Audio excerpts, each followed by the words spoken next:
How we doing? It's Thammy here again. Hope you're keeping well in this torrid time. Anyway, do you know, someone called me an egghead the other day and I said, no, that can't be right. I'm not an egghead. I said, maybe scrambled egg. I said,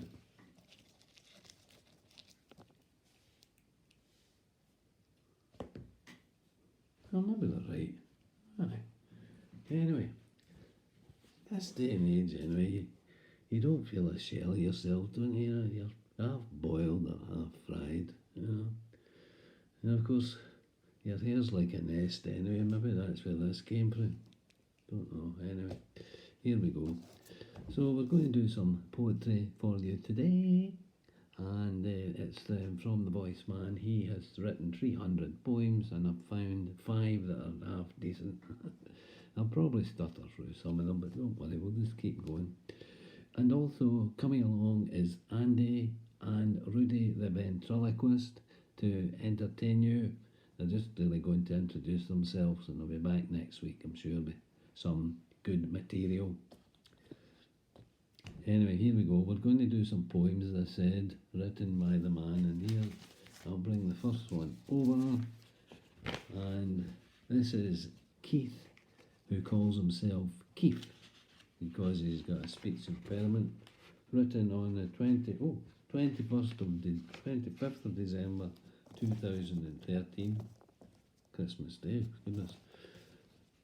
Oh, here we go. Excuse the stutters if the stutters comes along, but never mind, we'll just try our best here. Keith as Keith. There was a lad called Keith, who sadly had an impaired speech. For Keith, to him he was Keith, a correction, being unable to teach. Now Keith, or to us Keith, had the surname of O'Keefe, and as he came from Leith, to him he was Keith O'Keefe from Leith. Keith, or to him Keith, worked in a bar in Dalkeith. Of course to him it was Dalkeith, and it wasn't far from Leith. Poor Keith, to him known as Keith, had problems with his teeth, but to him he called them teeth, and he could just get no relief. He went to his dentist called Seath. To Keith he was known as Seif, and as he came from Cowdenbeath, he was Seif from Cowdenbeath to Keith. So his dentist, he knew as Seif, had to extract all of Keith's teeth, but to Keith he had lost all his teeth, so none on top and none beneath. Poor Keith then became quite deaf, or as some would say, corn beef. It was sad, as he said, now bereft, I am now deaf, and I've got no teeth. But happily for our Keith, or as he said, I'm called Keith, he met a young lady from Beef, but as he said, did you say beef? But then his day was made, when the girl, he said, came from Beef, said through his hearing aid, my name is Beatrice Plenderleaf. Beatrice fell in love with Keith, so to them they were Beatrice and Keith, and though their gaze was brief, they became Mr. and Mrs. O'Keefe.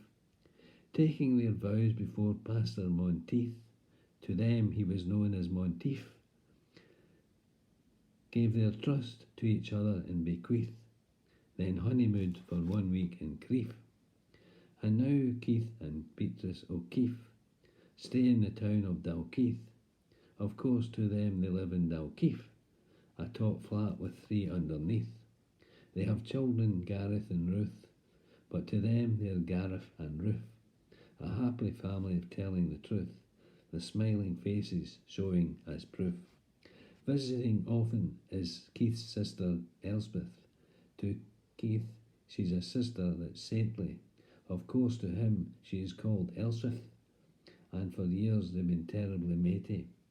But sadly Elspeth's speech is imperfect, and she calls Keith Keith, and her life she's lived with this defect, whilst also whistling through her teeth. To each other they say their greetings. To her it's happy Christmas, brother Keith. To him it's Merry Christmas, Sister Elsworth, from a brother who called himself Keith. But the point that this just illustrates, having a speech impairment or stutter, clarifies for us to generate. It's the words that really matter. Thank you for that. Now I'm going on to the next one, which is called Drinks in the House. And this is about being locked up in a pub, I think. And it was written 29th of April 1979. So here we go with this one. Hope you enjoy it. I heard the call, let's be having you, as I sat on the throne in the tavern loo. There had been plenty of fills and emptying of glasses by the people who had come in and sat on their bums. I had been drinking the Guinness on that Saturday, so you can imagine my stomach being in some disarray. I was trying so hard and gritting my teeth, but as much as I tried, I could get no relief. Come along, gents, and finish that drink, and I will clean them in the stainless steel sink. The barman obviously didn't own this pub, and I wished I hadn't eaten all that grub. Goodbye, Jimmy, and cheerio, Chris. I heard them cry as I clenched my fists. Bye-bye, Mick. It was clear they were leaving. It must have been well past 10 past their leaving. I quickly pressed on, but I was not finished yet. My bottom felt like the rear of a jet. I heard the last of the glasses rattle, but I soldiered on to continue the battle. The lights were now being switched off in sets. Thinking of leaving, he showed no regrets, but there was something he had forgotten to do, to check on his tenant in a gentleman's loo. I heard the door close and the key turn the lock. I could hear the tick from the barroom clock. I was all by myself in this world of drink, and that final word made me sit up and think. I'd been biting my knees with all my trouble. Each dropping I'd made had left a wee bubble. But now I realised there was no reason to sob, so with one more grasp I finished the job. The incentive was there for all to see. The thought of that drink filled my heart with glee.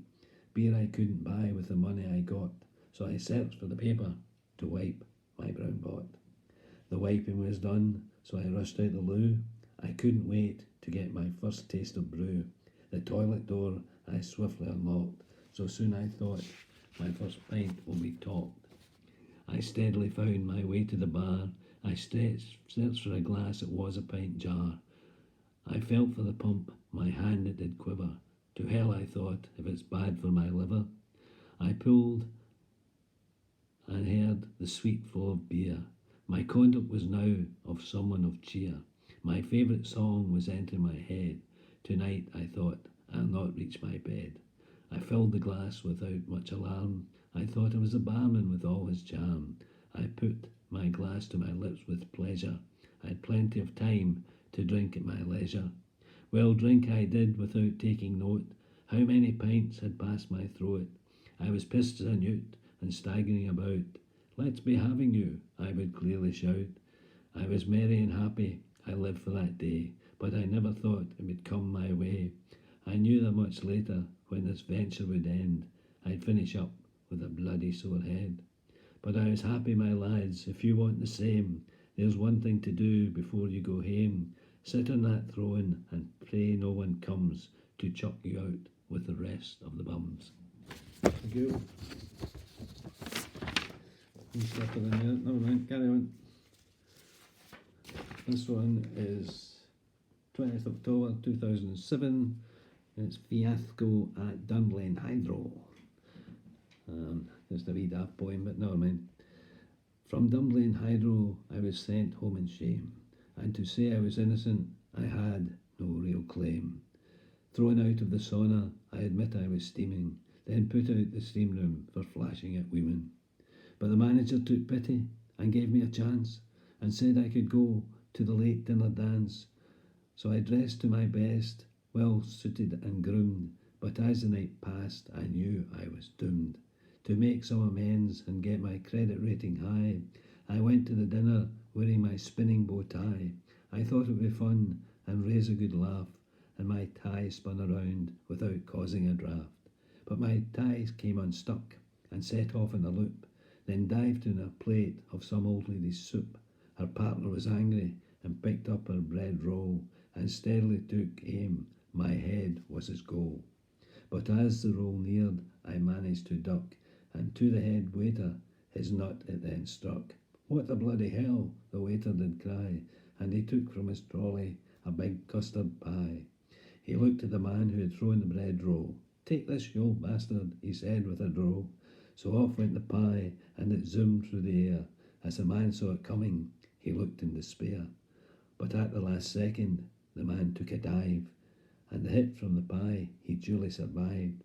So the pie flew on by, and caused much dismay, as it hit a wee man, and dislodged his toupee. The toupee fell to the floor as a waitress went by, and she slipped on the wig that was covered in pie. Her tray full of drinks just flew into the air, and diners took cover from the wine and the beer. The waitress was embarrassed as her knickers was showing, so she picked up a glass that was soon to be thrown, and off went the glass, but it was not her intent to strike the hotel manager who'd heard the ferment. Who's caused this commotion? The manager inquired, as the waitress cleaned his glass-shattered attire. It was that man there, a diner did cry, that guy who came in with a spinning bow tie. And so it was, I was ushered up in disgrace, up to my room to start packing my case, and from the hydro I said my goodbye, but I managed to rescue my spinning bow tie. So no further visits to the Dunblane hydro, but dressed as a transvestite I could maybe go, and then in the sauna or steam room for rest I could show off my protruding succulent man breast. Thank you.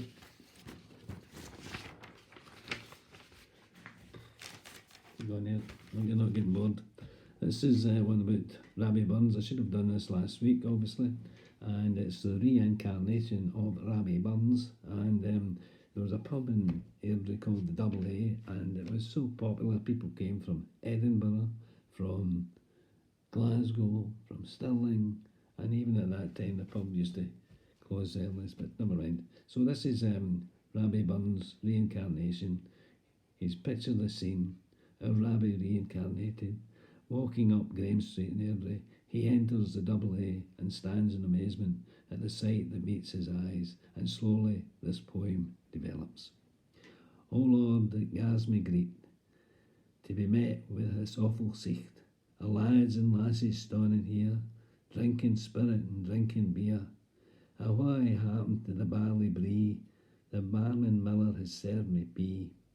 They hae a choice of all the beers, and when they drink, they all say cheers. And plenty spirits, the money by far, and size of glasses like a jar, and whisky isn't drinking straight. They water it down, to help their fate. And when they hae their idle banter, nobody thinks of Tam O'Shanter, who had a dram and wan tae money, and ended up in the local cemetery. The deal has taken o'er, no doubt, with all the women flashing out and about. They walk about with wiggled hurdies, and all the lads tak them as birdies. And all the drouthy cronies stare at lasses who are nearly bare. I would remind them to take care and remember Holy Willie's prayer. I had many a Jean and many and many more. They say I'd children by the score, but they say even with my illness, they think I could still do the business. Mind you, making love can make you deed. They say you've got to wear some sheath. It's made of rubber and called condom. Nae doot for me, I would need to be strong. It seems an age thing. Oh, can't say that verse, sorry, move on.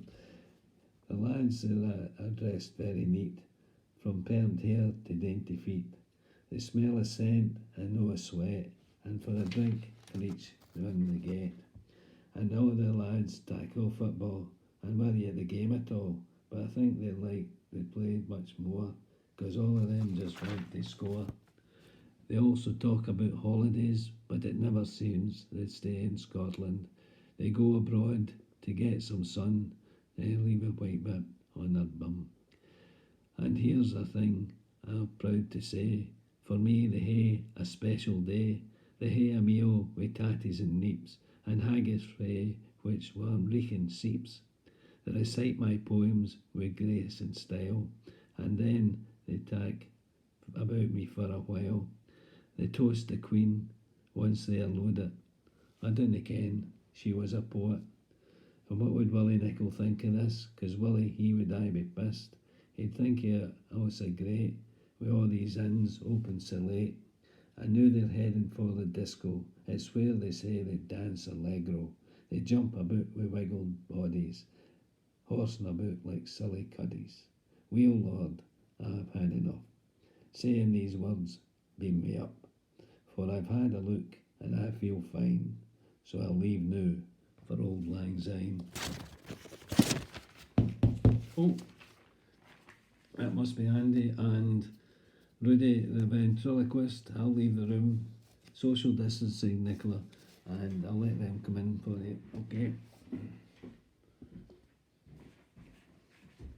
How you doing? All right? It's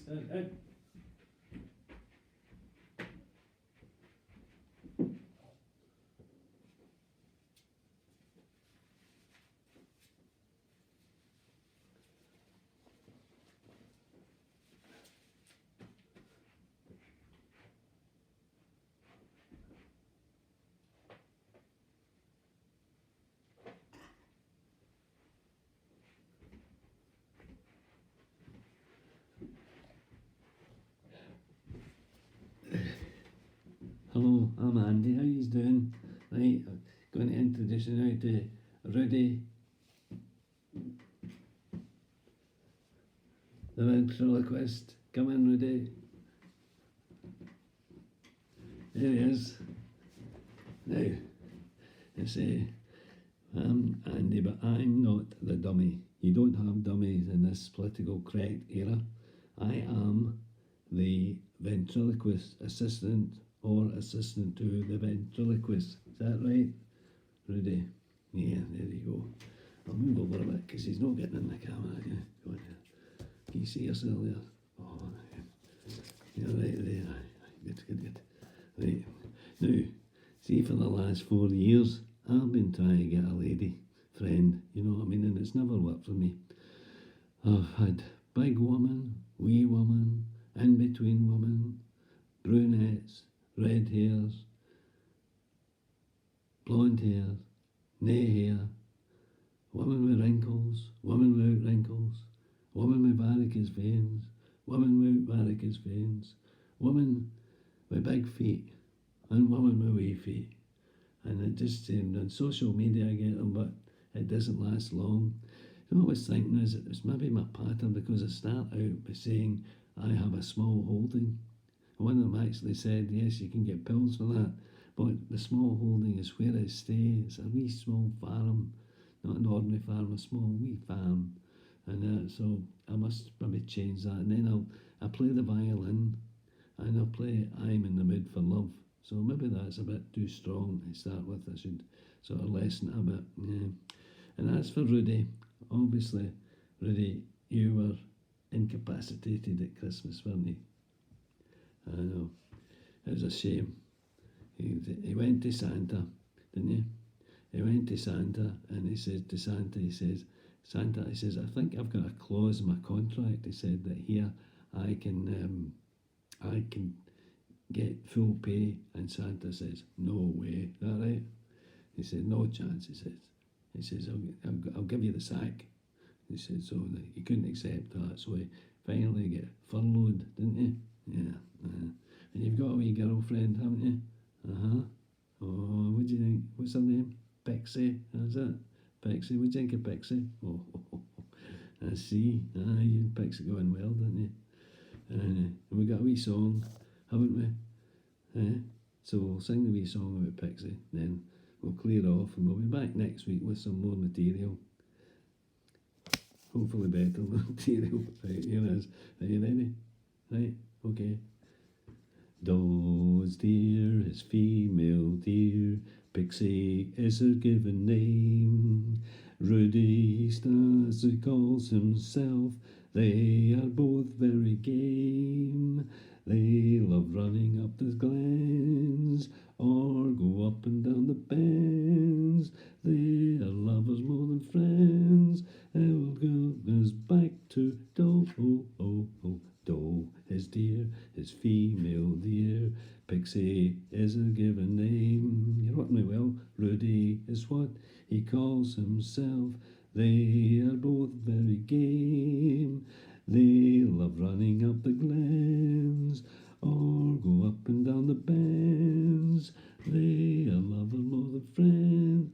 That will bring us back to Doe. Doe, a dear, a female dear.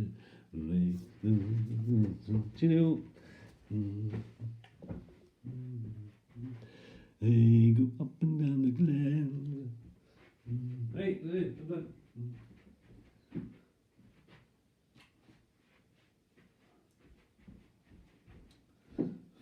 Oops.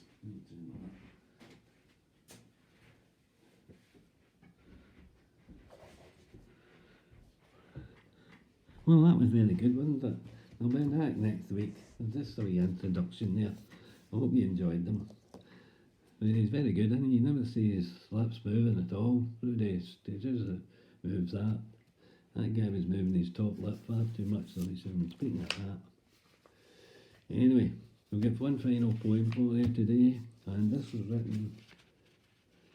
That's right, it's my hand here. 25th of December, what's the like? 25th of December 2015. And you know how you get presents for Christmas or even birthdays, and it's not really what you want, is it? It's not at all possible for even to think you're going to keep it or like it or things like that. But you say to the person that's giving you the present, oh, that's so lovely, thank you very much, it's wonderful. Anyway, so here's this, the unwanted gifts, right? You open your presents from Auntie Jean. It's a bright red jumper with a Christmas scene. Misplaying a tree or tincture decorations, you have to wear it with intrepidation. 'Cause Auntie Jean is coming for lunch. You say to your partner, well, thanks a bunch. All day long, you're crestfallen looking, your face an image of a burnt Christmas pudding. Maybe from mother-in-law you will get a vase. Even your wife thinks it's an object of crass. You put it aside till it's your passing turn and suggesting your wife that it will be your favourite urn. That doesn't sound too good, does it? But what people most do in a position like this is to display it, and then it just goes amiss. Next Christmas, a friend who's really a foe unwraps the vase. You've truly struck a blow. Most people drink wine and drinks for a meal, but sometimes the taste does not appeal. For them you will pour it, that's only right, but the bottle for yourself is hidden out of sight. Relations will bring, I can't see this, this will bring, goodness, I've just been to Specsavers quickly and got these, okay? Relations will bring,